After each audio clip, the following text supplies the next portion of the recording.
The Clintons have been lying to people for years. The bigger the lie, the more people believe it. That's the way the Clintons have always operated. And it's just so nonsensical. She didn't need to lie. People know the Clintons are rich, but they feel like they can just continue to put one over on folks. And that's what progressives and that's what liberals often do. They feel like people are going to buy it. They've bought it before and they will buy it again. This line that, yeah, we're just like you. Genevieve, I don't know. It's not 1974 anymore, yet they keep running with these easily debunked narratives. I mean, the Kennedys at least were proud of their wealth. Right.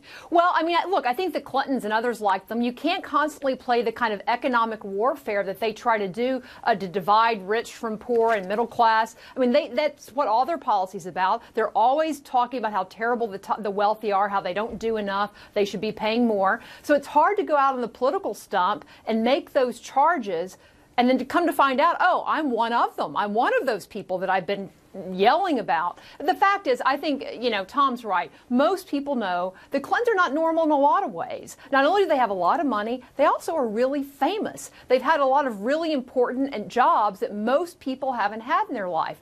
Nothing wrong with that, but it makes you a little different than just the guy or the woman next door. So I don't think people hold that against them, but I think it's bizarre that instead of playing up the fact, look, I've had a lot of experience, I've had a lot of neat life experiences, wow, look how blessed I am, as opposed to playing that up and saying how I want to use that to help other people get to where I am in some cases, or at least give them the opportunity, as opposed to going that route. It's like she's like, no, I'm still down here in the mud with the rest of you. It just doesn't make any sense. Remember how badly they beat up on Mitt Romney for his wealth? I mean, it's like, okay, you can't have Tom Steyer and George Soros and Warren Buffett and half of Hollywood donating to your campaigns and pretend you only hang out with people who are just, putting stuff on layaway at Walmart. It's like Al Sharpton. Al Sharpton is a perfect example of a limousine liberal, all right? This is a guy who wears 3,000... I like that Bolshevik better. I've been using that one a lot lately. All right. Well, look, this is a guy who wears $3,000 custom-made suits,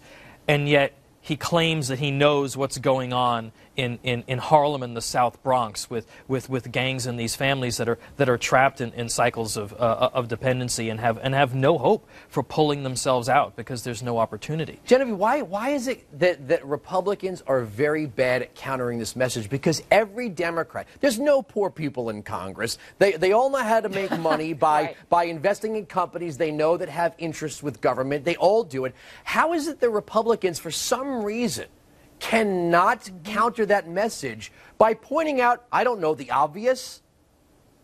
Right. Well, I think you're right. I think Republicans have always been on defense on this issue, or at least for a very long time. They've always let the left come out and talk about that somehow only Republicans, only conservatives have money. Those on the left somehow are only middle class. That's all they've ever been, or the working poor. And it's not true, but they've let themselves be defined by that. And I think they ought to be more proactive, not just in pointing out how much Hillary makes or how much how much Al Sharpton suits are, though I agree with you, he wears way too expensive suits. They don't make him looking any better either. But the fact is, they ought to be able to go out there and say, here's why I made it. Here's how you can make it. Here's why the policies that we're talking about give you the opportunity to be where Bill Clinton is. I mean, Bill Clinton did come from humble beginnings, but Bill Clinton is not where he is today for many of the policies that he would actually advocate for. He's there because he did work hard. He got some good breaks too, but the reality is Republicans and I believe conservatives, those policies go far ahead of the left and actually helping people who do want to move up the economic ladder. But they don't do enough talk.